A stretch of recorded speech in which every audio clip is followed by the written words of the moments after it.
Phrase America First has become a rallying cry for the Republican Party. All of you, to some degree, many tonight, have embraced it and on the campaign trail. Mr. Bartos, we're going to begin with you. Do you consider yourself an America Firster? And in 60 seconds, can you tell us exactly what that means?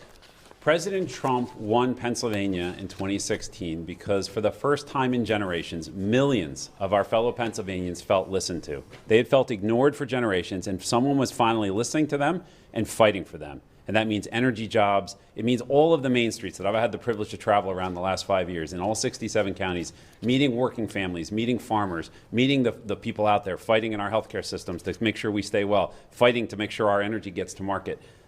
They had someone in the White House fighting for them. And so President Trump's policies, remember, just 3 short years ago, we had the best economy in our lifetimes. All of our lifetimes. I'm looking around the room here. We're all young enough to say our lifetimes.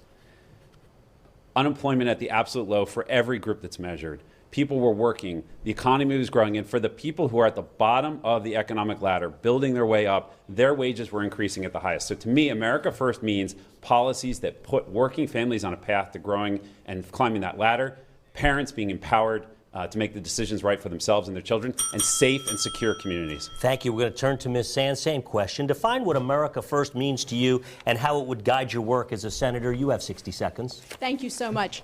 So everyone here on this debate stage is talking about being America First. They're all saying it.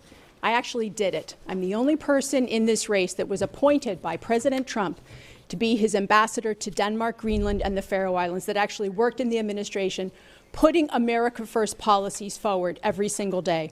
Also, Kathy, to my left, says she's America First, but she actually lost her last election by 20 points in a red wave year.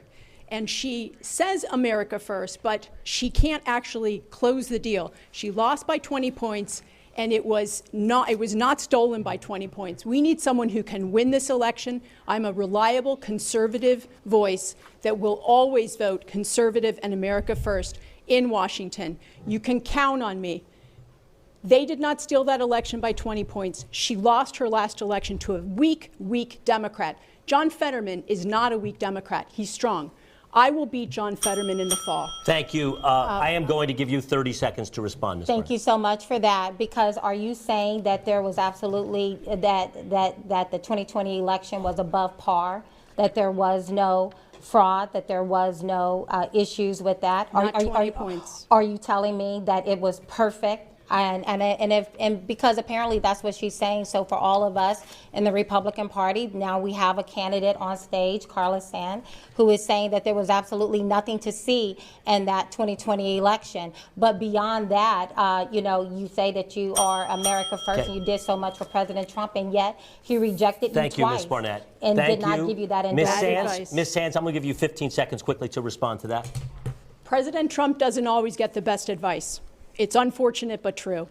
I am the only conservative voice. No, you're not. That every Pennsylvania voter can count on to always put America and Pennsylvania first. I actually did it. Everyone else talks about it. Thank you both very much. Speaking of America First, let's go back to you, Mr. McCormick. The original question in 60 seconds. How do you define America First? Well, in a nutshell, I think what President Trump did is he put his finger on the fact that there were many millions of Americans and many millions of Pennsylvanians that were left behind, and that the policies and the leadership didn't take care of them. And I was reminded of this. This crystallized for me about a month into the campaign in Carbon County. And I walked into a diner, and a woman came up to me, and she told me that she wanted to tell me about her son, Michael. And Michael had volunteered for the military after 9/11, had gone to Afghanistan, had been in a terrible combat situation, and came home and was really struggling, and then sadly killed himself. And she said, when you get to Washington, I want you to watch out for Michael. Watch out for the Michaels of the world. And she handed me this gold star. And that's what this is about. That's what America First is about. It's about taking care of the Michaels across Pennsylvania who've been left behind by trade deals or by technology changes or by 20 years of war that hurt a part of our population disproportionately. They haven't been represented, they haven't been led, and that's what America First is to me. Thank you. Turning to Mr. Oz, former President Trump endorsed you. He coined that phrase, America First, in 60 seconds. How do you define it exactly? One word: respect. What President Trump did was respect people who had been othered, forgotten, canceled, people who were waiting in line for their turn, and they kept getting pushed out of the way by the federal government pretending to help. And the reality is when you respect people, they gravitate towards you. That's why President Trump has done so well.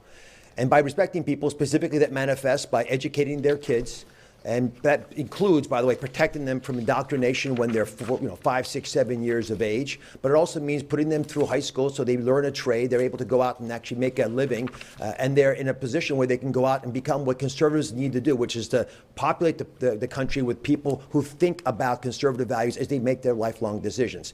Conservatism lives because we respect each other. We have to respect the working class population. They have been pushed to the side, and we can do better. Okay, Ms. Barnett, we're going to turn to you. In 60 seconds, what does America First mean to you? Yeah.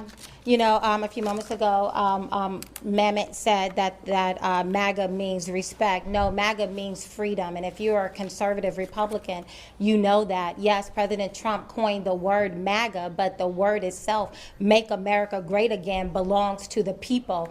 What does it mean? It means the freedom to live my life the way I choose to live my life, and not to have anyone's foot placed on my throat telling me what I can and cannot do, forcing me to take a jab when I may or may not want to take a jab, forcing me to do things or to teach my children certain curriculum that I don't want to do. That is what the word means. So although it was coined by President Trump, it certainly belongs to the people of this great nation, and we need to be very mindful of that. And I want the people who are watching, be very mindful and be very clear. It doesn't take much for someone to learn our talking points as conservative Republicans and then come back on stage and parrot them to us. Look at how people have lived their lives prior to the opportunity to actually run for this seat. Thank you very much.